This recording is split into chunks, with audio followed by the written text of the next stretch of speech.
Praise the lord. యేసుక్రీస్తు నామంలో మీ అందరికీ శుభములు తెలియజేస్తూ ప్రతిరోజు ప్రభు సన్నిధి కార్యక్రమానికి మిమ్మల్ని అందరినీ ప్రేమపూర్వకంగా ఆహ్వానం తెలియజేస్తూ ఉన్నాం. మరి మనం గత కొన్ని రోజులుగా 4 రోజులుగా ఉపవాసం గురించి ధ్యానం చేసుకుంటూ ఈ ఫాస్టింగ్ ప్రేయర్ అంటే ఏంటి అసలు అయినటువంటి విషయాన్ని మనం ధ్యానం చేసుకుంటూ బైబిల్ గ్రంథంలో 40 రోజులు ఉపవాసం ఎవరున్నారు, ఈ 40 రోజులు ఉపవాసం చేసినప్పుడు దేవుని సన్నిధిని ఎలా అనుభవించారనేటువంటి విషయాన్ని తెలుసుకుంటూ మన మూల వచనంగా యోవేలు గ్రంథం 1వ అధ్యాయం 14వ వచనం మనం ధ్యానం చేసుకుంటూ వస్తూ ఉన్నాం. ఉపవాస దినమును ప్రతిష్ఠించుడి, వ్రత దినమును ఏర్పరచుడి, యెహోవాను బతిమాలుకొనుటకై పెద్దలను దేశంలోని జనులందరినీ మీ దేవుడని యెహోవా మందిరములో సమకూర్చుడి అనేటువంటి మూలవచనం ద్వారా అనేక అద్భుత విషయాలు మనం నేర్చుకుంటూ వస్తూ ఉన్నాం. ప్రార్థన చేసి ముందుకు వెళ్దాం. ప్రభువా, దేవా, మా తండ్రి, నీకే వందనాలు స్తోత్రాలు చెల్లిస్తున్నాయి. ఈ సమయం నీ వాక్యాన్ని ధ్యానిస్తూ ఉండగా ప్రతి వారిపై నీ ఆత్మ అభిషేకమును కుమ్మరించమని విడుదలను ప్రకటిస్తున్నామన్న తండ్రి, నువ్వు సహాయం చేస్తున్నందుకు నీకు వందనం చెల్లిస్తున్నాను తండ్రి. ఈ సమయం వందన ప్రభా, ఈ యొక్క వాక్యాన్ని ధ్యానిస్తూ ఉండగా ప్రతి వారితో మాట్లాడమని, పరిశుద్ధాత్మ దేవుడు నువ్వు మాట్లాడినట్లయితే హృదయాలు కదిలించబడతాయి తండ్రి. అటువంటి అభిషేకమును ఇప్పుడే విడుదల దయచేయమని యేసు నామములో ప్రార్థించి పొందుకున్నాం తండ్రి, ఆమేన్. ప్రియులారా, మన ఉపవాసం అంటే ఏమిటి, ఉపవాసం ఎప్పుడు చేయాలి, ఎందుకు చేయాలి, ఎవరు చేశారు అనేటువంటి విషయాలు చాలా క్షుణ్ణంగా ధ్యానించుకుంటూ వచ్చిన్నాం. ఈ రోజున మనం అసలు ఉపవాసం 40 రోజులు బైబిల్లో ఎవరు చేశారు అనేటువంటి విషయం ధ్యానం చేసుకుంటూ, మరి మోషే గారు 40 రోజులు ఉపవాసం చేశారు, మనం ధ్యానం చేసుకున్నాం. యెహోషువ గారు కూడా 40 రోజులు ఫాస్టింగ్ ప్రేయర్ చేశారు, మనం ధ్యానం చేసుకున్నాం. తర్వాత ఏలియా గారు కూడా 40 రోజులు ఉపవాసం చేశారు, ఆ విషయాన్ని మనం ధ్యానం చేసుకుంటూ నిన్న 1 రాజుల గ్రంథం 19వ అధ్యాయం 4వ వచనం వరకు మనం ధ్యానించుకుంటూ వచ్చినాం. మరి ఈ రోజున ఆ వాక్యాన్ని మనం కంటిన్యూ చేయబోతున్నాం. ప్రతి వారు కూడా శ్రద్ధగా వినాలని చెప్పి ప్రభు పేరిట మనం చేస్తూ ఉన్నాను. మరి 1 రాజుల గ్రంథం దయచేసి 1 రాజుల గ్రంథం దయచేసి బైబిల్ ఓపెన్ చేసి పెట్టుకోండి అందరూ కూడాను. 1 రాజుల గ్రంథం 19వ అధ్యాయం నిన్నటి కాల సమయంలో మనం అయితే మరి ఈ యొక్క 4వ అధ్యాయం 4వ వచనం వరకు మనం ధ్యానించుకున్నాం. దాన్ని కంటిన్యూషన్గా మనం చూద్దాం. 4వ వచనం, తాను ఒక దిన ప్రయాణం అరణ్యంలోనికి పోయి బదరీ వృక్షం కింద కూర్చుండి, మరణాపేక్ష గలవాడే యెహోవా, మా పితరుల కంటే నేను ఎక్కువ వాడను కాను, ఇంత మట్టుకు చాలు, నా ప్రాణం తీసుకునమని ప్రార్థన చేశాను. ప్రియులారా, ఇక్కడ గమనించాలి, మరణాపేక్ష, మరణ ఆపేక్ష. మరణం అంటే చావు, చనిపోవటం. ఆపేక్ష అంటే కోరిక, అంటే మరణించాలనేటువంటి కోరిక కలిగిన వాడై, చనిపోవాలనేటువంటి ఆశ కలిగినటువంటి వాడై దేవునికి ప్రార్థన చేస్తూ వస్తున్నాడు. దేవునికి స్తోత్రం కలిగిన గాక. నా ప్రియమైనటువంటి సహోదరి స్నేహితులారా, దేవునికి ప్రార్థన చేస్తున్నాడు ఏమని, నా ప్రాణాన్ని తీసేసుకొని. దేవుడైతే ఇవ్వాలని తీసుకోవచ్చు కదా, ఏ చెట్టు ఎక్కువ, పుట్ట ఎక్కువ, లేకపోతే కొండ ఎక్కువ, లోయలోనో అందులోనూ దూకి ఊరేసుకునో, లేకపోతే ఏదో విధంగా చనిపోవచ్చు కదా. దేవుడిని ఎందుకు తీసుకోమంటా ఉన్నాడు? దేవుడు తీసుకున్నప్పుడు మాత్రమే ప్రాణం పరలోక రాజ్యం చేరుతుంది. అది మనం తీసుకుంటే అది నరకానికి వెళ్ళిపోతుంది అనమాట. కాబట్టి ఆత్మహత్యలు చేసుకుంటే దేవుని రాజ్యానికి వారసులం కావు. దేవుడు ఇచ్చినటువంటి జీవితాన్ని జీవించినప్పుడు మాత్రమే మనం దానికి సార్థకత అవుతుంది. కాబట్టి ఈ రోజున మనం సమస్యలు వచ్చినప్పుడు జీవితాన్ని ముగించేస్తూ ఉంటుంటారు చాలామంది. గమనించాలి ప్రియమైనటువంటి సహోదరి స్నేహితులారా, ఇక్కడ ఆయన అంటున్నటువంటి మాట ఏంటంటే, నా ప్రాణం తీసేసుకో, ఇంకా నాకు నా వల్ల కాదు, నన్ను యెజబెల్ గారు చంపేయాలనుకుంటూ ఉన్నారు, నా పరిస్థితి ఇలాగ ఉన్నది అని చెప్పి చాలా నిరుత్సాహ పరిస్థితుల్లో ఉండి ఆయన ప్రార్థన చేస్తూ ఉన్నాడు. దేవునికి స్తోత్రం కలుగును గాక. హల్లెలూయా, థ్యాంక్ యూ జీసస్. వందనాలు యేసయ్య, వందనాలు. ప్రియమైనటువంటి సహోదరి స్నేహితులారా, మనం ఈ విధంగా మన సమస్యలు వచ్చినప్పుడు చాలామంది మనం చేస్తూ ఉంటుంటాం, ఎందుకు వచ్చిన జీవితం ఇది, పోతే బాగుండు, చనిపోతే బాగుండు, ఇంకెందుకు మనం ఉండటం అనేటువంటి పరిస్థితుల్లో మనం ప్రార్థన చేస్తూ ఉంటుంటాం. అనేటువంటి పరిస్థితుల్లో మనం ఆలోచన చేస్తూ ఉంటుంటాం. ఇక్కడ గొప్ప ప్రవక్త అయ్యుండి ఆకాశం నుంచి అగ్ని కురిపించాడు, ప్రార్థన చేస్తే వర్షం ఆగిపోయింది, ప్రార్థన చేస్తే వర్షం వచ్చింది. ఇంత అద్భుతాలు చేసినటువంటి ఏలియా గారు చేసినటువంటి ప్రార్థన ఏంటంటే, నా ప్రాణాన్ని తీసుకోదేవా అంటూ ఉన్నాడు. మనకి ఇదే విషయం ఇలాగే ఇంకొక భక్తుడు కూడా ప్రార్థన చేశాడు బైబిల్ గ్రంథంలో. మరి యోనా గారి గురించి మీకు అందరికీ తెలుసు. యోనా గారు చూడండి, 4వ అధ్యాయం 3వ వచనంలో మనం చూసినట్లయితే 4వ అధ్యాయం 3వ వచనంలో యోనా గారు అంటూ ఉంటుంటాడు అనమాట. ఏమనంటే, నేనిక బ్రతుకుట కంటే సచ్చుట మేలు, యెహోవా నన్నిక బ్రతకనీయక చంపుమని యెహోవాకు మనవి చేశాను. హల్లెలూయా, దేవునికి స్తోత్రం కలుగును గాక. హల్లెలూయా. ప్రియులారా, ఏంటంటే మరి అక్కడ నినివే పట్టణస్థ ప్రజలు చంపేస్తాను, చనిపోతారు అని చెప్పినప్పుడు అలా జరగలేదని చెప్పి యోనా బాధపడుతూ ఉన్నాడు. ఇక్కడ నువ్వేం చెప్పావు, నాకు తెలుసు నువ్వు ప్రజలను చంపవు, ప్రజల్లో మార్పు తీసుకురావాలని చెప్పి ఇదంతా చేస్తావని అనుకుని నాకు ఎందుకు నేను బ్రతకడం కంటే చనిపోవడం మేలని చెప్పి అంటా ఉన్నాడు. ఇక్కడ 3వ వచనంలో మనం చూసినట్లయితే 4వ అధ్యాయం 3వ వచనంలో హల్లెలూయా యోనా గారు చేసిన ప్రార్థన ఏంటంట, నేను ఇక బ్రతుకుట కంటే సచ్చుట మేలు, యెహోవా నన్ను ఇక బ్రతక నీయక సంపుమని యెహోవాకు ప్రార్థన చేస్తూ ఉన్నాడు. ఏలియా గారు చేసినటువంటి ప్రార్థన యోనా గారు కూడా చేస్తూ ఉన్నారు. ప్రియులరా, మనకి ఈ లోకంలో మనం అనుకున్నట్టు జరగకపోతే ఎందుకు వచ్చిన బ్రతుకు అనుకుంటుంటాం. మన జీవితం మనకు నచ్చినట్టు విధంగా లేకపోతే ఎందుకు వచ్చినట్టు అనుకుంటూ ఉంటుంటాం. హల్లెలూయా. 8వ వచనంలో కూడా మళ్ళీ యోనా గారు 4వ అధ్యాయం 8వ వచనంలో కూడా అంటాడు చూడండి, మరియు ఎండకాయగా దేవుడు వేడిమి గల తూర్పు గారిని రప్పించెను, యోనా తలకు ఎండ దెబ్బ తగలగా అతడు సొమ్మసిల్లి బ్రతుకుట కంటే సచ్చుట నాకు మేలు అనుకున్నాను. ఎండ గట్టిగా తగిలిదిలోకి చచ్చిపోతే మేలు అనుకుంటా ఉన్నాడు. ఈరోజు ఎండ లాంటి చిన్న చిన్న సమస్యలు వస్తూ ఉన్నాయా? ఇజబెల్ రాణి దగ్గర నుంచి వచ్చినటువంటి చిన్న చిన్న ఒక సమాచారం వస్తూ ఉన్నదా మన జీవితంలోనూ? వాటిని బట్టి జీవితాన్ని ముగించాలని అనుకుంటా ఉన్నావా? ఆర్థిక సమస్యలు బట్టో, అనారోగ్య సమస్యలు బట్టో, ఆహారం లేదనో, ఆరోగ్యం లేదనో, అనుకున్న ఉద్యోగం లేదనో, ఇల్లు లేదని ఇటువంటి విషయాల్లో మన జీవితాన్ని ముగిస్తున్నట్లయితే అది సరైనటువంటి విధానం కాదు అని చెప్పి చదివేస్తాను. నా జీవితం నా ఇష్టం అనుకుంటారేమో, లేదు, మీరు విలువ పెట్టి కొనబడినటువంటి వారు, మీరు నా సొత్తు అని చెప్పి దేవుని వాక్యం సెలవిస్తూ ఉన్నదనమాట. దేవునికి స్తోత్రం కలుగును గాక. హల్లెలూయా. ప్రియమైనటువంటి సహోదరి స్నేహితులారా, మనం బైబిల్ గ్రంథంలో చూసినట్లయితే ఈ 42వ కీర్తనలో కూడా చాలా అమూల్యమైనటువంటి విషయాలు మనకి కనిపిస్తూ ఉంటుంటాయి. మరి బైబిల్ ఓపెన్ చేసి మీరు 42వ కీర్తన చూసినట్లయితే, దుప్పు నీటి వాగుల కొరకు ఆశపడినట్టు నేను నీ కొరకు నా ప్రాణం ఆశపడుతుంది దేవా, నా ప్రాణం దేవుని కొరకు తృష్ణ కొనుచున్నది, జీవం గల దేవుని కొరకు తృష్ణ కొనుచున్నది, నీ సన్నిధికి నేను ఎప్పుడు వచ్చేదను, ఆయన సన్నిధికి నేను ఎప్పుడు కనపడదను. హల్లెలూయా. దేవునికి స్తోత్రం కలుగును గాక. ప్రియమైనటువంటి సహోదరి స్నేహితులరా, గమనించండి, ఈ 42వ కీర్తన అంట ఈ ఆధ్యాత్మికమైనటువంటి నిరుత్సాహం వచ్చినప్పుడు ఆ నిరుత్సాహానికి కారణాలు ఏంటి, ఆ నిరుత్సాహానికి నివారణోపాయాలు ఏంటి అనేటువంటి దాన్ని పేరు పెట్టవచ్చు అంటే ఈ 42వ కీర్తనకి. గమనించాలి, ఈ 42వ కీర్తన ఇటువంటి సమయంలో చాలా బాగా ఉపయోగపడుతుంది అనమాట. ఏంటంటే ఆధ్యాత్మికమైన పరిస్థితులు చాలా నిరుత్సాహాలు వస్తాయి. అసలు అందుకు ఆ నిరుత్సాహ పరిస్థితుల కారణాలు ఏంటి, ఆ నిరుత్సాహ పరిస్థితుల నుంచి నివారణోపాయం ఎలాగ పొందుకోవాలనేటువంటి పేరు పెడితే బాగుంటుంది ఈ 42వ కీర్తనకి. హల్లెలూయా. మరి ఇది రాసినటువంటి వ్యక్తి విషయంలో, మరి 42వ కీర్తన రాసినటువంటి వ్యక్తి విషయంలో ఈ అనుభవాన్ని పొందలేకపోయాడు. ఇలాంటి స్థితికి కారణాలైనటువంటి 5 కారణాలు ఉన్నాయంటండి. అతడు దేవుని వెతికాడు కానీ ఆయన సన్నిధిని చేరే తాజా అనుభవాన్ని పొందలేకపోయాడు. 1-2 వచనాలు మనం చూస్తే ఆయన ఎంతగానో తృష్ణగా ఉన్నాడు, వెతికాడు, కానీ ఏమైందంటండి, ఆయన సన్నిధిని పొందలేకపోయాడు. హల్లెలూయా. దేవుడు అతను వదిలేసినట్టుగా కనిపిస్తూ ఉందంటండి. కాబట్టి అతని శత్రువులు అతన్ని ఎత్తి పొడుస్తూ ఉన్నారు అని 3వ వచనంలో మాట్లాడుతున్నాడు. దేవునికి స్తోత్రం. ఇంతకుముందు అతడు అనుభవించినటువంటి ఆనందమైనటువంటి మంచి రోజులతో ఇప్పటి కష్టకాలాన్ని పోల్చుకుంటూ ఉన్నాడు. మన జీవితంలో చాలా ఇటువంటివి ఎదురవుతుంటుంటాయి. దయచేసి మీరు సమయం ఉన్నప్పుడు ఈ కీర్తన అంతా చదువుకోండి, చాలా బాగుంటుంది. అసలు ఆధ్యాత్మికమైనటువంటి పరిస్థితుల్లో నిరుత్సాహ పరిస్థితులు ఎందుకు వస్తాయి, ఆ నిరుత్సాహ పరిస్థితులను చాలా ఓవర్కమ్ చేయాలనేటువంటిది చాలా అద్భుతమైనటువంటి కీర్తన దేవుడు మనకు రాయించి పెట్టాడు. హల్లెలూయా. దేవునికి స్తోత్రం కలుగును గాక. ఇక్కడ ఏలియా గారు చేసినటువంటి ప్రార్థన అదే, గతంలో ఎన్నో అద్భుతాలు చేశాను నేనే, గతంలో ఎంత ఎలాంటి చేశానే, ఎందుకనేటువంటి పరిస్థితి ఏర్పడింది. హల్లెలూయా అనేటువంటి మరి బాధలో, ఆధ్యాత్మికమైనటువంటి నిరుత్సాహంలో, ఆ నిరుత్సాహానికి కారణాలు ఏంటి, దాన్ని ఎలా ఓవర్కమ్ చేయాలి అనేటువంటి 42వ కీర్తన మీరు చదివితే స్పష్టంగా మీకు అంతా అర్థమవుతుంది అనమాట. నా ప్రాణాన్ని తీసేసుకోదేమని ప్రార్థన చేశాడు. దేవునికి స్తోత్రం. హల్లెలూయా. చచ్చిపోవటం మేలు అంటూ ఉన్నాడంటండి ఆయన. దేవునికి స్తోత్రం కలుగును గాక. హల్లెలూయా. మంచివాడిని కాదు నేను అంటూ ఉన్నాడు. అంటే దీన్ని బట్టి ఏలియా ఏం గ్రహించాలని చెప్పి దేవుడి సిచ్యువేషన్ని అమలు చేశాడంటే, ఏలియా నేను మంచివాడిని కాదు అంటూ ఉన్నాడు ఇప్పుడు. హల్లెలూయా. దీన్నే ఏలియా గ్రహించాలని చెప్పి దేవుడు మరి ఈ యొక్క అనుభవాన్ని అతను కలిగేందుకు అనుమతించాడేమో. హల్లెలూయా. దేవునికి స్తోత్రం. కాబట్టి ఇప్పుడు ఇతరుల కంటే తాను గొప్పవాడినన్న తలంపు ఒకవేళ అతనిలో ఏమన్నా అప్పుడప్పుడు రావచ్చేమో, మొలకెత్తిందేమో. మరి దేవుని సేవకులైనటువంటి వారు చాలామందిలో కూడా ఈ దుష్ప్రేరణ అప్పుడప్పుడు కూడా రావచ్చు అనమాట. నేను చాలా గ్రేటు, నేను చాలా గొప్ప, నేను ప్రార్థన చేసింది అది జరుగుతుంది ఇది జరుగుతుంది అనేటువంటి ఆలోచనలు వస్తూ ఉంటుంటేమో. హల్లెలూయా. దేవునికి స్తోత్రం. తాను ఎప్పుడు కూడా ఇతరుల కంటే మంచివాడు.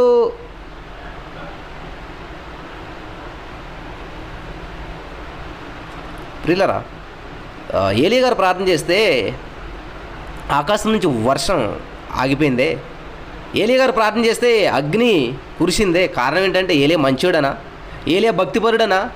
చాలామంది అలా అనుకుంటారు. నేను ప్రార్థన చేస్తే తగ్గిందంటే నేను గ్రేట్ అనుకుంటుంటారు. హల్లెలూయా. చాలా గమనించదగ్గ విషయం. ఏలియా ఏమనుకున్నాడంటే తన ఇతరుల కంటే కూడా చాలా మంచివాడిని కాబట్టి దేవుడి గొప్ప కార్యాలు చేశాడేమో, చేసేందుకు ఉపయోగించుకుంటున్నాడేమో అని అనుకుని ఉండొచ్చు. నేను అందరికంటే గ్రేట్ ఏమో, అందరికంటే భక్తిపడుండేమో, అందుకనే దేవుడు నా ప్రార్థన ఆలకించి అగ్ని రప్పిస్తున్నాడు, నా ప్రార్థన ఆలకించి వర్షాన్ని ఆపేస్తూ ఉన్నాడు. హల్లెలూయా. దేవుడు వాడుకుంటే గాడిదని కూడా వాడుకుంటాడు, గాడిద కూడా మాటలిస్తూ ఉంటుంటాడు దేవుడు. దేవుడి చేతిలో ఉన్నది బట్టి దానికి విలువ వస్తుందండి వస్తువు. ప్రియులారా, దేవుని చేతిలో ఒక వస్తువు ఉంటే, ఇప్పుడు సచిన్ టెండూల్కర్ ఒక బ్యాట్ పట్టుకుంటే దానికి చాలా విలువ వస్తుంది. అదే బ్యాట్ మనం పట్టుకుంటే రాదు. కారణం ఏంటంటే ఆ బ్యాట్ విలువ ఆయన చేతిలో ఉంది కాబట్టి పెరిగింది తప్ప, లేకపోతే మామూలు అది ఒక ఏమంటారు చెక్క ముక్క. హల్లెలూయా. అదే బ్యాట్ నువ్వు నేను పట్టుకుంటే రాదు. అలాగే దేవుని చేతిలో ఈయన ఉన్నాడు కాబట్టి ఈయన చేసే ప్రార్థనకు విలువ వస్తుంది. ఇది గమనించాలి ప్రియులారా. మనలో చాలామంది గర్వపడిపోతుంటుంటాం. నేను ప్రార్థన చేస్తే అద్భుతం జరిగింది, నేను ప్రార్థన చేస్తే స్వస్థత జరిగింది, మా ప్రార్థన వల్ల ఇది జంతా జరిగిందని మనం అనుకుంటుంటాం. అది అన్నటికీ తగదనమాట, అది అన్నటికీ చెందదనమాట. అక్కడ మన జీసస్ ఆల్మైటీ గాడ్లు చాలా అద్భుతాలు జరుగుతుంటుంటాయి. వాళ్ళంతా అంటున్నారు మీరు ప్రార్థన చేస్తే ఇలా జరిగింది, మంచిదే. కానీ అది దేవుడు చేసేట అద్భుతం. మనంతా కలిసికట్టుగా ప్రార్థన చేసి విశ్వాసంలో ఏకీభవించడం వల్ల. హల్లెలూయా. దేవునికి స్తోత్రం. ఒకవేళ ఏలియా గారు అలా అనుకుని ఉండొచ్చు, ఇతరుల కంటే నేను గొప్పనేమో, దేవుడు నా ద్వారా ఇన్ని అద్భుత కార్యాలు చేస్తున్నాడని చెప్పి అనుకుని ఉండొచ్చు. కాబట్టి ఇలాంటి దుష్ప్రేరణకు లొంగరాదు, ఇలాంటి దుష్ఫలితాలకు లొంగిపోకూడదు అంటే మనం ఎప్పుడు కూడా ఇవన్నీ కూడా దుష్ఫలితాలు అనమాట, కరెక్ట్ అయినటువంటివి కాదు. ఇటువంటి నా వల్లే జరుగుతుంది, నేను ప్రార్థన చేస్తే అద్భుతాలు జరుగుతుంది, నేను ప్రార్థన చేస్తే ఇది జరుగుతుంది అది జరుగుతుంది అనేటువంటి ఆలోచన మనలోకి ఎప్పుడైతే వస్తుందో ఖచ్చితంగా మనం పడిపోతాం అనమాట, లొంగిపోతాం అనమాట. అందుకే రోమపత్రిక 3వ అధ్యాయం 9వ వచనంలో ఒక మాట వస్తుంది, అలాగనే ఏమందుము మేము వారికంటే శ్రేష్ఠులమా తక్కువారమా? ఎంత మాత్రము కాము. యూదులేమి గ్రీసు దేశస్తులేమి అందరూ పాపమునకు లోనైన వారు, ఇంతకు ముందు దోషారోపణ చేసి ఉన్నారు. దేవునికి స్తోత్రం. అందరూ అంటండి. హల్లెలూయా. దేవునికి స్తోత్రం కలుగును గాక. ఇటువంటి గర్వం మనలో వస్తుందని చెప్పే దేవుడు బైబిల్ గ్రంథంలో అనేకమైన విషయాలని రాయించి పెట్టాడు. లోకాసు వార్త దయచేసి గమనించండి. లోకాసు వార్త 18వ అధ్యాయం 9వ వచనంలో మనం చూసినట్లయితే దేని వాక్యం సెలవిస్తూ ఉందంటే, తామే నీతిమంతులమని తమ్మును నమ్ముకొని ఇతరులను తృణీకరించు కొందరితో ఆయన ఈ ఉపమానం చెప్పిన. ఎవరంటే తామే నీతిమంతులమని తమ్మును నమ్ముకొని ఇతరులను తృణీకరించు కొందరు. కాబట్టి చాలామంది అంటారు తామే నీతిమంతులు, తామే గొప్ప అని అనుకుని ఇతరుల్ని తృణీకరించేటువంటి వారు ఉంటారు అని చెప్తున్నాడు 18:9. హల్లెలూయా. అలాగే ఫిలిప్పీ పత్రికలో మనం చూసినట్లయితే, ఫిలిప్పీ పత్రిక 2వ అధ్యాయం 3వ వచనంలో మనం చూసినట్లయితే, కక్ష చేతనైనను వృధాతిశయం చేతనైనను ఏమీ చేయక వినయమైన మనసు గలవారి ఒకరినొకడు తనకంటే యోగ్యుడని ఎంచుకునుడి. హల్లెలూయా. ఫిలిప్పీ 2వ అధ్యాయం 3వ వచనంలో కక్ష చేతనైనను వృధాతిశయమైన వృధా అంటే ఏంటంటే వేస్ట్, అతిశయం అంటే ఏంటి గర్వపడటం, ఇది అనమాట. వృధాతిశయము చేతనైనను ఏమీ చేయక. కాబట్టి మనం చేసేది ఎలా ఉండాలంటే మనస్ఫూర్తిగా ఉండాలి తప్ప కక్ష చేతో వృధా పనికిరానటువంటి అతిశయం చేతనో వినయమైనట్టు మనస్సు గలవారై ఒకరినొకడు తనకంటే యోగ్యుడని ఎంచుడి. ఇది ఇలా ఎంచుకోవాలి తప్ప. అందుకే దేవుడు పరిచర్యలు శంకరుల ప్రార్థన కూడా చెప్తాడనమాట, ఏ విధంగా మనం తగ్గించుకోవాలన్నది. కాబట్టి తగ్గించుకోవడం అంటే నేను గడ్డిని, నేను పురుగుని, నేను పెంటని, ఇది కాదండి తగ్గించుకోవడం అంటేనే. ప్రియులు గమనించాలి, మన మాటల్లో కాదు, మన హృదయ స్థితిని చూస్తాడు దేవుడు. మనం ఏ విధంగా తగ్గించుకుంటూ ఉన్నాం, మన మనస్తత్వం ఏ విధంగా ఉన్నది అన్నటువంటిది, మనస్తత్వాన్ని బట్టి దేవుడు మన జీవితాన్ని నడిపిస్తూ ఉంటుంటాడు. హల్లెలూయా. దేవునికి స్తోత్రం కలుగును గాక. ఈ విధంగా అద్భుతమైనటువంటి ప్రార్థన మనం ఇక్కడ చూస్తూ ఉన్నాం. తగ్గించుకోవాలంటే కక్ష చేత కాదు కానీ, వృధాతిశయం చేత కాదు కానీ, ఏమీ చేయక వినయమైనటువంటి మనసు గలవారే ఒకరినొకడు తనకంటే యోగ్యుడని ఎంచుకొనుడి. హల్లెలూయా. దేవునికి స్తోత్రం కలుగును గాక. 5వ వచనం చూద్దాం. అతడు బదరీ వృక్షం కింద పరుండి నిద్రించుచుండగా ఒక దేవదూత వచ్చి అతన్ని ముట్టి నీవు లేచి భోజనము చేయమని చెప్పాను. ఈ వచనం చాలా అద్భుతంగా ఉంది.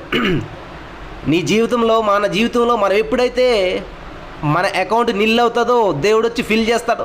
మనం ఎప్పుడైతే జీరో అవుతామో దేవుడు వచ్చి హీరో చేస్తూ ఉంటుంటాడు అనమాట. మనం ఎప్పుడైతే బలహీనం అయిపోతామో దేవుడు వచ్చి బలపరుస్తూ ఉంటాడు అనమాట. హల్లెలూయా, దేవునికి స్తోత్రం కలుగును గాక. ఇదే జరుగుతూ ఉంది ఇక్కడ ఏలియా గారి జీవితంలో. ఏలియా గారు ఎప్పుడైతే అలసిపోయాడో, ఏలియా గారు ఎప్పుడైతే తన తన తన అంటే తను తగ్గించుకున్నాడు. నాదేమీ లేదు, ఇంకా నేనేమి గొప్పవాడిని కాదు, నేను అనుకున్నాను కానీ ఏదో లేదు లేదు లేదు లేదు, ఐఎమ్ వెరీ ఆర్డినరీ పర్సన్, నేను అంత మా పితరులు అంటే నేనేమి గొప్పవాడిని కాదు. నేను అనుకున్నాను వర్షం వచ్చేస్తుంది ప్రార్థన చేస్తే అగ్ని వచ్చేస్తుంది అనుకున్నాను, కానీ నేను కూడా ఒక ఆర్డినరీ పర్సన్నే. ఒక స్త్రీ తరుగుతుంటే పారిపోతున్నాను, ప్రాణాపేక్ష కలిగినటువంటి వాడిగా ఉన్నాను నేను. కాబట్టి ప్రాణం మీద తీపి, ప్రాణం మీద భయం ఉంది. దేవా, ప్రాణం మీద నువ్వే తీసుకో, వాళ్ళ చేతిలో చనిపోవడం ఎందుకని అనుకున్నాను. కానీ ఇక్కడ చూడండి 5వ వచనం, అతడు బదరి వృక్షం కింద పరుండి నిద్రించుచుండగా ఒక దేవదూత నిద్రించుచుండగా, దేవునికి స్తోత్రం, తన ప్రియులు నిద్రించుచుండగా ఆయన వారికి ఇచ్చుచున్నాడంట. హల్లెలూయా, దేవునికి స్తోత్రం. అలసిపోయారా, కృంగిపోయారా, వంగిపోయారా, లొంగిపోయారా? మా జీవితం ఇంకా లేవలేని పరిస్థితులు మేము పడిపోయాం అనుకుంటా ఉన్నారేమో. దేవునికి స్తోత్రం కలిగిన గాక. ఏ స్థితిలో మీరున్నా, ఏ స్థితిలో మనమున్నా దేవుడు మనల్ని నిలబెడతాడు, మనల్ని లేపుతాడు. పడిపోయిన స్థితిలో ఉండటం దేవుని చిత్తం కాదు. హల్లెలూయా, దేవునికి స్తోత్రం. మన స్థితి పడిపోయి ఉండటం దేవుని చిత్తం కాదు, సొమ్మసిల్లిపోయి ఉండటం దేవుని చిత్తం కాదు. సడల మోకాళ్ళని దేవుడు లేపేటువంటి వాడు. హల్లెలూయా, దేవునికి స్తోత్రం కలుగును గాక. చూడండి, బదరీ వృక్షం కింద పరుండి నిద్రించుచుండగా, నిద్రపోతున్నవారేమో, సమస్యలను తట్టుకోలేని పరిస్థితులు పడిపోయారేమో, నిద్రిస్తూ ఉన్నారేమో, కానీ దేవుడు చెప్తున్నాడు, లే, ముట్టి మరీ లేపుతూ ఉన్నాడు. హల్లెలూయా, తట్టి మరీ లేపుతూ ఉన్నాడు. ఎవరైనా నా మాట విని, నా స్వరం విని తలుపు తెరిస్తారేమని దేవుడు తడతా ఉన్నాడు, ఇక్కడ ముడతా ఉన్నాడు. లే, నిద్రపోతున్నావా నువ్వు? హల్లెలూయా, ముట్టి నీవు లేచి భోజనం చేయమని చెప్తూ ఉన్నాడు. దేవునికి స్తోత్రం కలుగును గాక. హల్లెలూయా.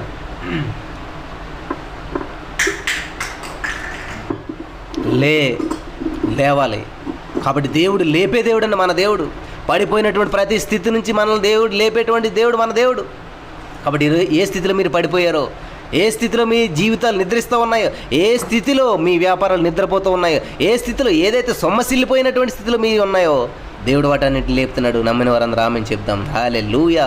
దేవుడు ఎలాగైతే మరి సొమ్మసిల్లిపోయినటువంటి ఏలియాని, అలసిపోయినటువంటి ఏలియాని, నిరుత్సాహపడిపోయినటువంటి ఏలియాని తట్టి లేపుతూ ఉన్నాడు దేవుడు దూత ద్వారా. దేవునికి స్తోత్రం. ఆ దూత ఎవరో కాదు, యేసయ్య అనమాట. లేపుతూ ఉన్నాడు. హల్లెలూయా. లే లే లే, నువ్వు పడుకోవటం కాదు, నువ్వు చనిపోవటం కాదు, నీ జీవితం సమాప్తం కాదు, ప్రారంభించు, ప్రయాణం ప్రారంభించు. లేచి భోజనం చెయ్యి, నా ప్రాణం తీసుకో అంటే ప్రాణం పోస్తూ ఉన్నాడు దేవుడు. నేను చనిపోవాలనుకుంటున్నానంటే దేవుడు బ్రతికిస్తూ ఉన్నాడు. ఎందుకంటే దేవుడు జీవం కలిగినటువంటి దేవుడు, దేవుడు జీవాన్ని ఇచ్చేటువంటి దేవుడు.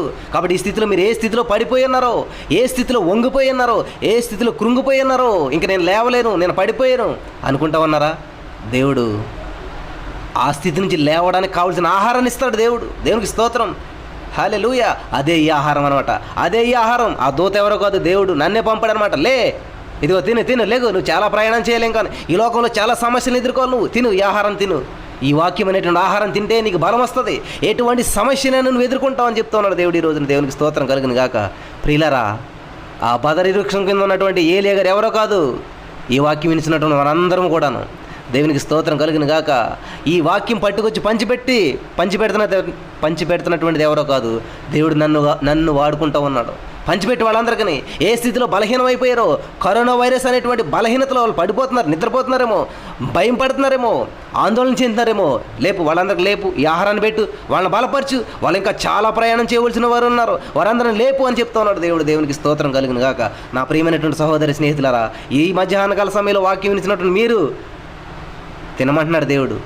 నీ మాటలు నాకు దొరకగా నేను వాటిని భుజించి తిని. వండర్ఫుల్ కదండి. మాటలు భుజించడం అంటే ఎలా భుజించారు? నోటితోటి కాదు, చెవితోటి. దేవునికి స్తోత్రం కలుగును గాక. కాబట్టి మీరంతా సిద్ధంగా ఉన్నారా? ఏ స్థితిలో బలహీనమైపోయినప్పటికీ దేవుని వాక్యం మిమ్మల్ని బలపరుస్తుంది. అది ఎముకలు మూలుగుల్లోనికి వెళ్ళి విభజించి మిమ్మల్ని నిలబెడుతుంది. పడిపోయామనుకుంటున్నారా? బంధకాల్లో ఉన్నామనుకుంటున్నారా? చాలా అప్పుల్లో ఉన్నామనుకుంటున్నారా? అనారోగ్య పరిస్థితిలో ఉన్నారనుకుంటున్నారా? ఆందోళనకరమైన పరిస్థితిలో ఉన్నారనుకుంటున్నారా? ఏ పరిస్థితిలో ఉన్నప్పటికీ దేవుడు మిమ్మల్ని లేపుతాడు. ఇప్పుడే మిమ్మల్ని లేపుతూ ఉన్నాడు దేవుడు. దేవునికి స్తోత్రం కలిగినాక లే అని తట్టుతూ ఉన్నాడు దేవుడు. మామూలుగా కాదండి, తట్టి లేపుతూ ఉన్నాడు. దేవునికి స్తోత్రం కలిగిన గాక. తట్టి లేపుతూ ఉన్నాడు. దేవునికి స్తోత్రం కలిగిన గాక. హల్లెలూయా, హల్లెలూయా. భుజించు అని చెప్తున్నాడు దేవుడు. కాబట్టి నీ మాటలు నాకు దొరకగా నేను వాటిని భుజించి తిని. దేవుని మాటలు జుంటి తేనె దారాల కంట మధురమైనటువంటి అంట. కాబట్టి ఆ ఏలియా ఎలాగైతే సొమ్మసిల్లినటువంటి స్థితిలో పడిపోయి ఉన్నాడో, మరణాపేక్ష కలిగినటువంటి వాడు అన్నాడు, ఇంకెందుకు నా జీవితం ఎండ్ అయిపోవాలి ఇక్కడతోటి, నా జీవితాన్ని ముగించేది అనుకుంటున్నారా? ప్రియులారా, వాక్యం ఇచ్చినటువంటి మీలో చాలామంది ఇటువంటి పరిస్థితులు ఉండొచ్చు. ఎందుకు ఇంకా నా జీవితం, ఎందుకు నా జీవితం ఈ సమస్యలు, ఎందుకు ఇంకా నాకు పిల్లలు పుట్టలేదు, ఎందుకు ఇంకా నా జీవితం అభివృద్ధి చెందట్లేదు, ఎందుకు నా భర్త నాతో కలిసి ఉండటం లేదు, ఈ అన్నీ కూడా నిద్రపోతున్నాయేమో ఈ రోజున. మీ రిలేషన్షిప్ నిద్రపోతూ ఉందేమో. అయితే దేవుడు చెప్తున్నట్టు మాట, లే అని లేపుతున్నాడు, జీవం పోస్తూ ఉన్నాడు.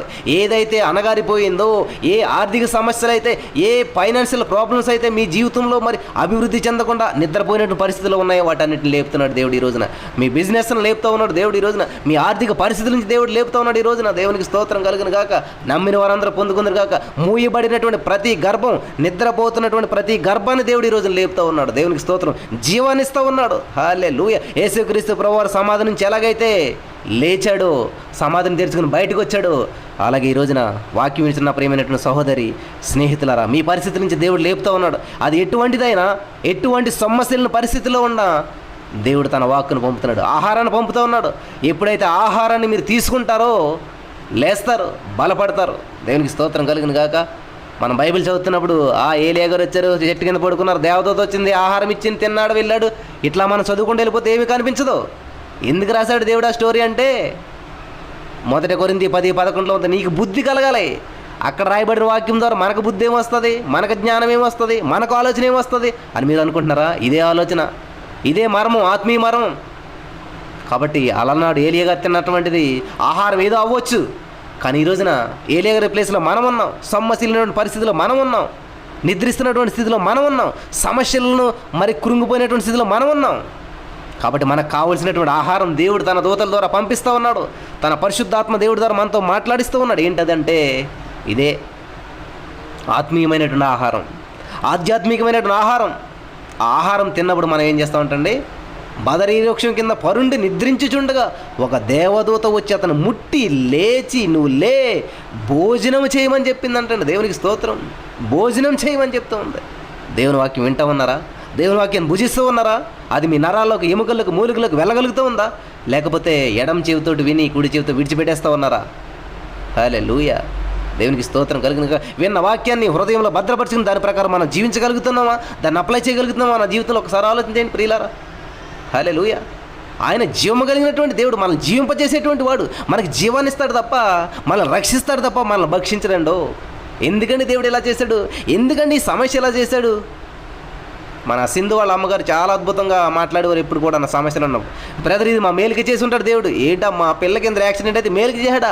పిల్లకి ఇటువంటి పరిస్థితి వచ్చి హాస్పిటల్లో వచ్చి తల్లి లేక పిల్ల లేక ఇటువంటి ఇబ్బందులు ఉంటే దేవుడు చేశాడా? హల్లెలూయా. మనం అనగలుగుతాం అటువంటి మాట? లేదు. ఎందుకు చేశాడండి దేవుడు ఇలాగా? దేవుడు చూసుంటే బాగుండేది, దేవుడు మమ్మల్ని రక్షించుంటే బాగుండేది. ప్రియులారా, యేసు అనగానే రక్షకుడు, యేసు అనగా రక్షకుడు. తన ప్రజలను వాని పాపలను, వాని బాధల నుంచి ఆయన రక్షిస్తాడు. కాబట్టి ఆయన రక్షకుడు అని పేరు, రక్షకుడు అని పేరు పెట్టుకున్నటువంటి ఆయన మనం ఏం చేస్తామంటే, ఎందుకు ఇలా చేశాడు? ప్రియులారా, ఆయన రక్షించాడు కాబట్టి యాక్సిడెంట్తో బయటపడ్డాం మనం.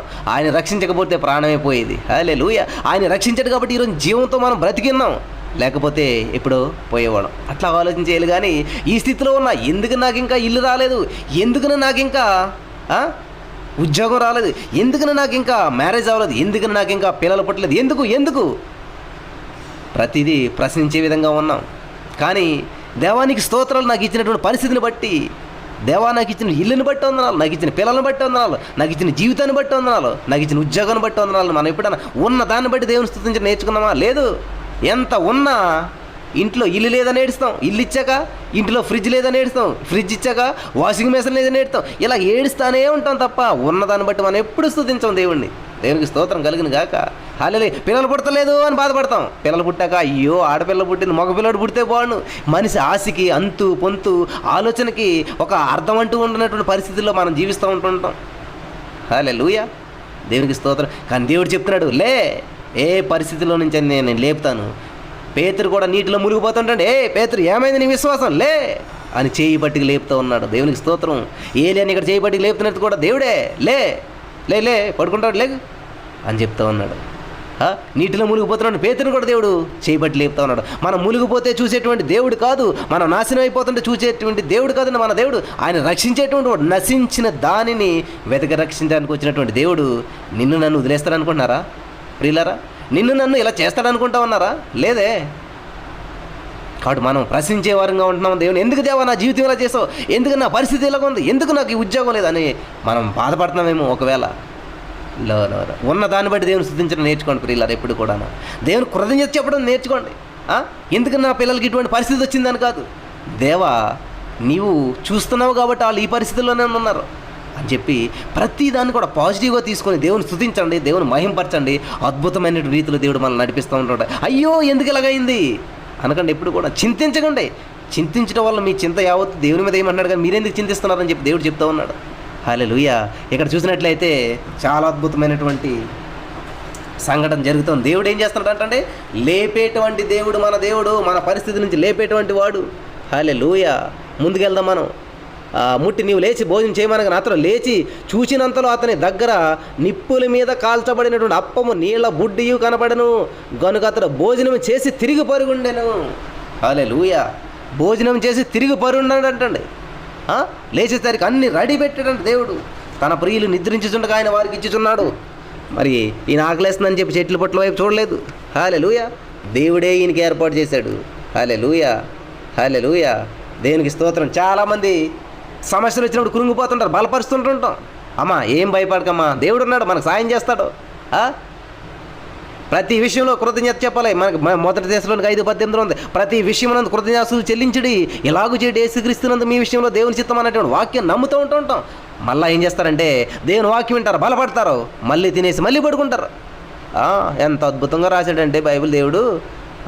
ఏలియా గారి జీవితం మన కళ్ళ కట్టినట్టు సినిమా చూపించేస్తున్నాడు దేవుడు. మన జీవితాలే ఏలియా గారి జీవితం కాదు. మనం కూడా ఏం చేస్తామంటే దేవా అని ప్రార్థన చేస్తాం, సమస్య తీరిపోద్ది, ఎగిరి గొంతులేస్తాం, మళ్ళీ పడుకుంటాం. వెళ్ళి అయిపోయింది.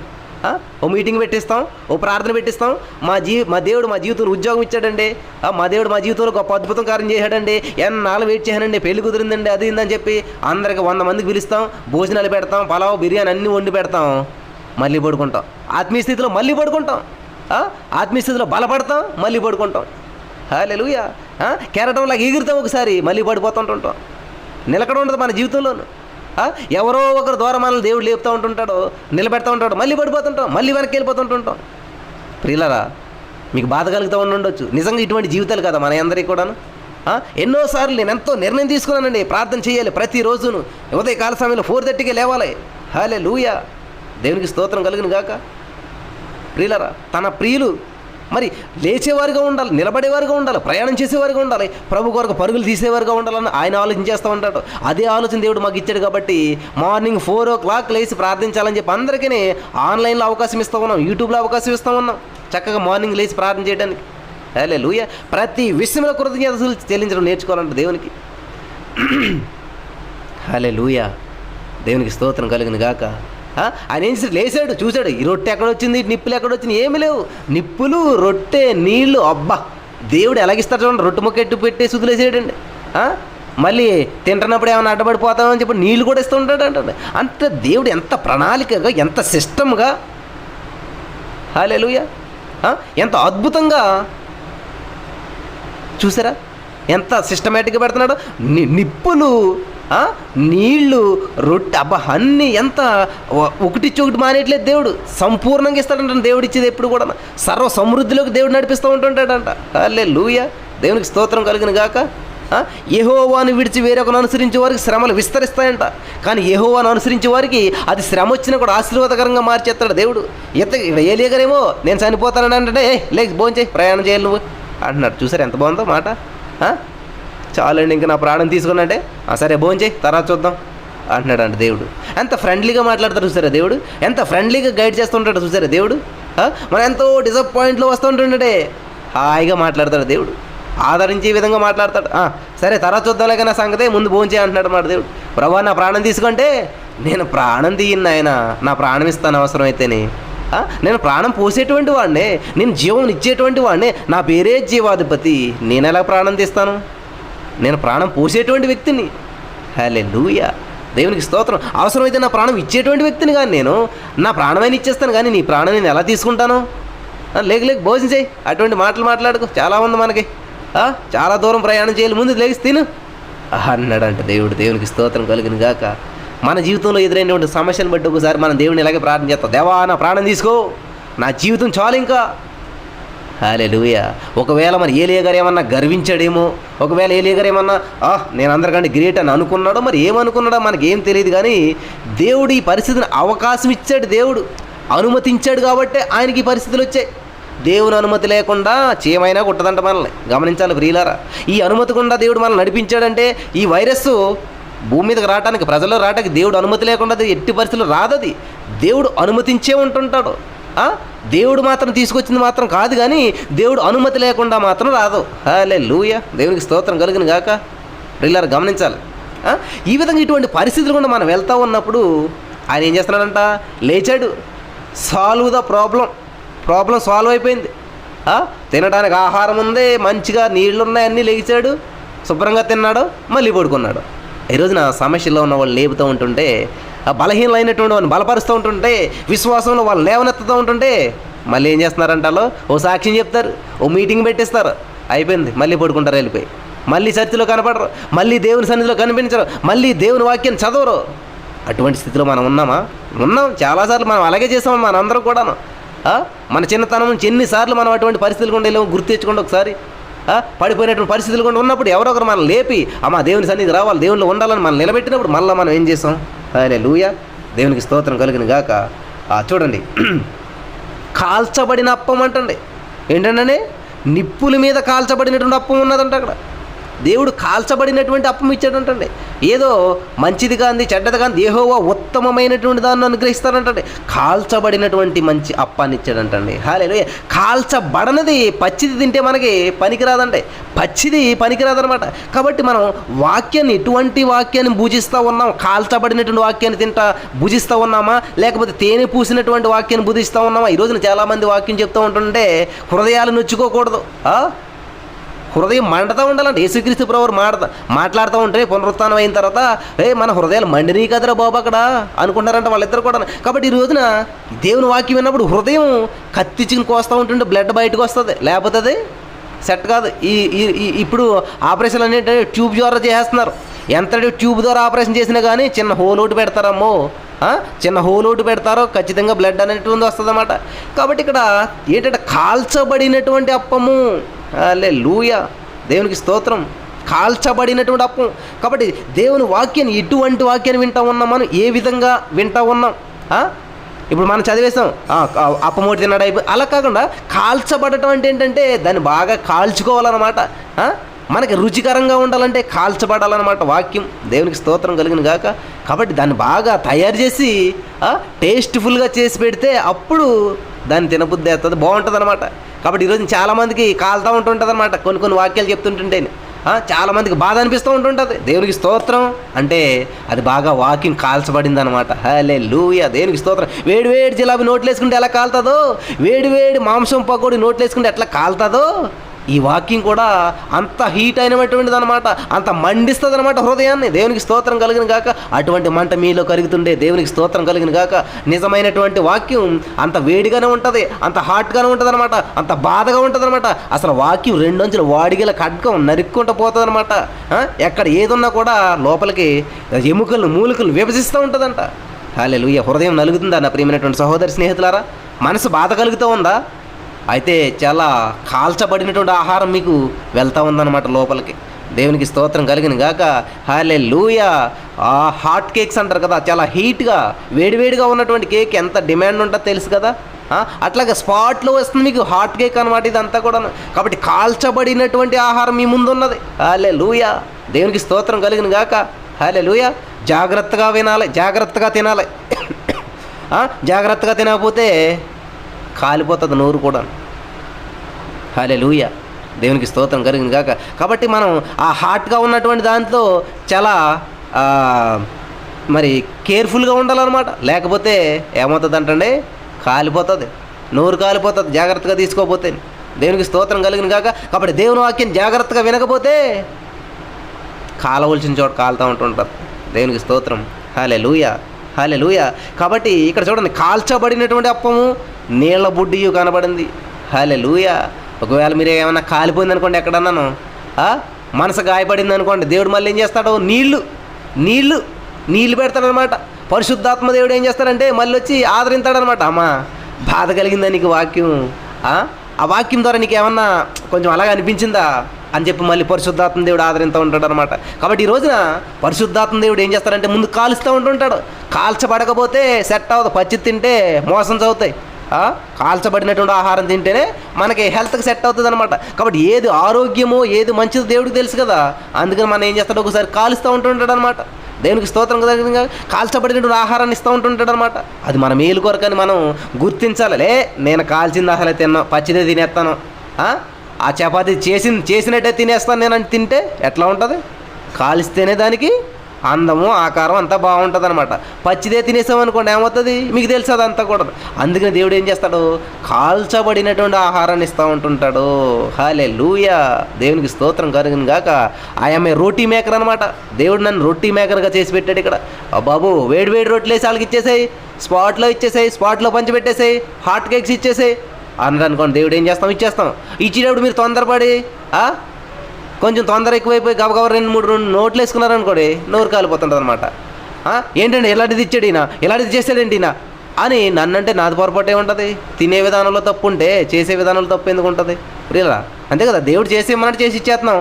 అది మీరు తినే విధానంలో తొందరపడు, లేకపోతే అది చేసి ఇది చేసి నోట్లు వేసుకుని చేసుకుంటే, తినవలసిన విధానంలో తింటే పర్వాలేదు, కానీ వేరే వెళ్తుంది, కాలుతుంది అనమాట. దేవునికి స్తోత్రం కలుగును గాక. హల్లెలూయా. కాబట్టి ఇక్కడ చూసినట్లయితే అతను ఏం చేస్తున్నాడంట? కాల్చబడినటువంటి అప్పము నీళ్ల బుడ్డియు కనబడిన కనుక అతడు భోజనము చేసి తిరిగి పడుకుండెను. హల్లెలూయా. మేము గతంలో చాలా ప్రార్థన పరులం బ్రదర్, గతంలో చాలా దేవుళ్ళు బలపడ్డాం బ్రదర్. మళ్ళీ వెనక్కి వెళ్ళిపోయాం. మళ్ళీ ఈ ప్రతిరోజు ప్రభు సన్నిధి కార్యక్రమం ద్వారా మళ్ళీ బలపడ్డాం. హల్లెలూయా.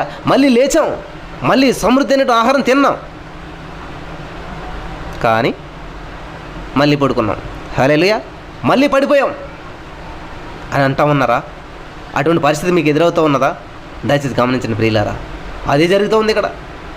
చూడండి, ఒకవేళ మళ్ళీ పడిపోయారేమో దేవుడు చెప్తున్నాడు మాట. 6వ వచనం చూడన్నాడు, 7వ వచనం చూడన్నాడు. మరలా పడుకోండి. అయితే యెహోవా దూత 2వ మారు వచ్చి అతను ముట్టి, హల్లెలూయా, నీ శక్తికి మించిన ప్రయాణం నీకు సిద్ధమైనదే. హలో, నిన్ను లేపింది పడుకుంటావని కాదు, ఈసారి నిన్ను లేపింది ప్రయాణం చేయడానికి. హల్లెలూయా. నిన్ను నిలబెట్టింది, నీకు ఆహారం పెట్టింది ప్రయాణం చేయడానికి. శక్తికి మించినటువంటి ప్రయాణం ఉన్నదే ప్రియులారా. శక్తికి మించిన ప్రయాణం ఏమిటా ప్రయాణం అనేటువంటిది రేపు నేర్చుకుందాం మనం. రేపు ఫాస్టింగ్ పీరియడ్స్ చివరి రోజు కాబట్టి రేపు ముగించేస్తానులేండి. శక్తికి మించిన ప్రయాణం, అంతే కదా. మా ఆయన సడన్గా చనిపోయాడండి. మా కుటుంబాన్ని ఎలాగా ప్రయాణం చేయాలో, ఎలాగ సాగించాలో మాకు తెలియటం లేదు. శక్తికి మించిన ప్రయాణం. దేవునికి స్తోత్రం. ఎలా చేయాలి? తినాలి. ఏంటది? ఆహారం. ఏం ఆహారం? దైవికమైన ఆహారం, జీవాహారం నేనే అని చెప్పాడు దేవుడు. అది తింటే మనకు శక్తికి మించిన ప్రయాణం చేయగలుగుతాం. ఈ సంసారం అంటే సాగరం ఈదికెళ్ళాలంటే దేవుని వాక్యాన్ని భుజించాలి. హలో, లే తిని ముందు ఆహారం. సరే తిన్నావు, తిని పడుకుంటావని కాదు, పని చేస్తావని నీకు ఆహారం పెట్టింది. హల్లెలూయా. పని చేస్తావని నిన్ను లేపింది, మళ్ళీ పడుకుంటావని కాదు. హల్లెలూయా. చెప్తున్నాడు దేవుడు, లేపుతున్నాడు అనమాట. లే చాలా ఉంది పని, ఇంకాను చాలా ఉంది ప్రయాణం నువ్వు చేయవలసింది. అయిపోయింది అనుకున్నావా? ఇప్పుడే స్టార్ట్ అయింది లైఫ్, ఇప్పుడే స్టార్ట్ అయింది జీవితం. ఎదురెదర చాలా సమస్యలు వస్తాయి నీకు, ఎదురెదర చాలా ఇబ్బందికరమైన పరిస్థితులు వస్తాయి, లోకంలో అనేకమైన శ్రమలు వస్తాయి. అయిపోయింది అనుకుంటున్నావా? కరోనా వైరస్ తోటి అయిపోయింది అనుకుంటున్నావా? లేదు, చాలా ఎదుర్కోవాలి. తిను ముందు బలంగాను. ఏంటది? ఆహారం, ఆత్మీయమైన ఆహారం. ప్రతిరోజు వాక్యం విను, ప్రతిరోజు వాక్యం చదువు, ప్రతిరోజు దేవునితో సమయాన్ని గడుపు. అప్పుడు నీవు బలం వస్తుంది అనమాట. తిని పడుకోవటం కాదు. హల్లెలూయా. సమస్యలను ఎదుర్కొంటూ వెళ్తానికి. చచ్చిపోయినటువంటి చేప ఆ వాగులో కొట్టుకుని పోతానే ఉంటుంది. బ్రతికున్నట్టు చేప మాత్రమే నీటికి ఈదుకుంటూ వెళ్తూ ఉంటుంటుంది. ప్రియులరా, ఈదుతున్నామా? ఎదురీతగా ఉందా మన జీవితం? సమస్యలకు ఎదురు వెళ్ళగలుగుతున్నామా? సమస్యల వలన చిక్కుకొని ప్రళయంలో వలయంలో చిక్కుకొని కొట్టుకుపోతా ఉన్నామా? హల్లెలూయా. కాబట్టి బలం ఉన్నటువంటి క్రైస్తవుడు, బలం ఉన్నటువంటి వ్యక్తి ఎవరైతే ఉంటారో నిలబడగలుగుతారు. నేను చెప్పాను ఒక ఎగ్జాంపుల్. మా ఇల్లు 96లో తాటకిల్లు, పూరు గుడిసె అనమాట. గాలివాన వస్తే అందులో కలిసి వెళ్ళిపోయింది అడ్రస్ లేకుండా. ఇప్పుడు మా ఇల్లు చక్కటి బిల్డింగు, గాలివాన కాదు కదా, గాలివాన వాళ్ళ తాత వచ్చినా కూడా మా ఇల్లు ఎక్కడికి కాదు, ఎందుకంటే పక్కా బిల్డింగ్ అనమాట. అది నిలబడుతుంది. ఇప్పుడు బలం ఉంది దాంట్లోను. దేవునికి స్తోత్రం. దేవుడు బలపరిచాడు. హల్లెలూయా. దేవునికి స్తోత్రం. బలమైనటువంటి ఇల్లు ఇచ్చాడు దేవుడు. ఇప్పుడు అది ఏ గాలివాన వచ్చినా ఏమొచ్చినా కూడా ఎక్కడికి వెళ్దనమాట. కాబట్టి అలాగే మన ఆత్మీయమైనటువంటి జీవితంలో ఎప్పుడైతే బలము కలిగి ఉంటామో భయపడం. బలం లేనోళ్ళు బలహీనులు భయపడతారు, బలవంతులు ధైర్యంగా ఉంటారు. బలవంతులు ఎప్పుడు భయపడరు, బలహీనులు మాత్రమే భయపడుతూ ఉంటుంటారు. వామ్మో వీడు చూస్తే చాలా బలంగా ఉన్నాడు, ఒక దెబ్బ వేస్తాడంటే నేను పోతాను అని చెప్పి ఏం చేస్తాం, మనం భయపడతాం. దేవునికి స్తోత్రం కలిగిన గాక.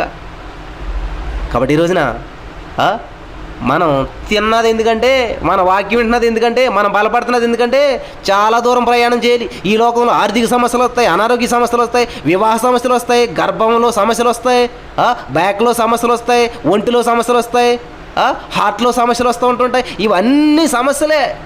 వీటన్నిటి గుండా వెళ్ళవలసిన పరిస్థితి ఉంది మనకి. వీటన్నిటిని ఎదుర్కొని వెళ్ళాలంటే, వీటన్నిటిని జయించుకుంటూ వెళ్ళాలంటే బలం ఉండాలి. ఏంటా బలం? ఫిట్గా ఉండాలి. ఏంటా ఫిట్ అంటే ఇదనమాట, ఆహారం. దేవునికి స్తోత్రం కలిగిన గాక.